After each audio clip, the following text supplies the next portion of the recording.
Experiential learning is a method where learners gain knowledge and skills from experiences outside of traditional academic settings.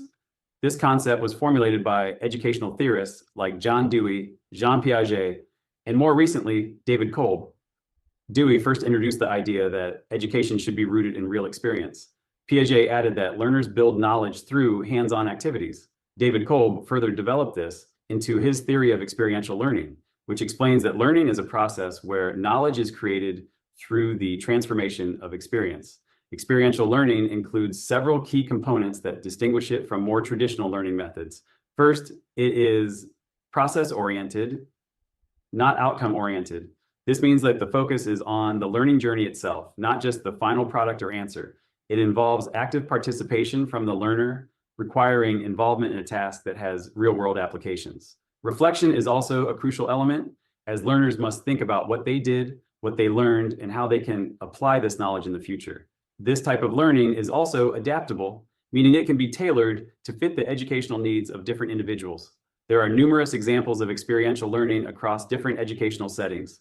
In schools, students might engage in field trips, internships, or service learning projects, which allow them to apply classroom knowledge in real-world environments. In higher education, co-op programs integrate academic learning with work experience, providing students with a practical, hands-on approach to education.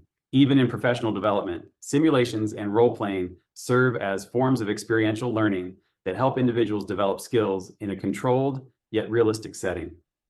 One of the major strengths of experiential learning is that it enhances the learning process by making it more engaging and applicable to real-life situations.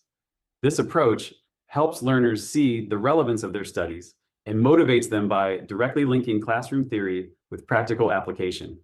Experiential learning also promotes critical thinking and problem-solving skills, as learners must navigate real-world challenges and reflect on their experiences to overcome them. Additionally, this method supports personalized learning experiences, which can accommodate diverse learning styles and needs. Despite its benefits, experiential learning also has some weaknesses. One significant challenge is the resources required to implement such programs. They often need more planning, time, and money than traditional classroom-based learning. There's also a risk of inconsistent learning outcomes because experiences can be so varied. Another issue is the potential lack of structure, which can lead to confusion or a feeling of lack of direction among learners. Furthermore, the success of experiential learning heavily depends on the quality of the facilitation and the willingness of learners to engage deeply and reflectively with the tasks at hand. If you're a university student, I recommend reading the article I've left in the pinned comment, which could help you with your studies, or writing an essay on this topic. You might also want to check out the videos on screen now that explore related concepts in education.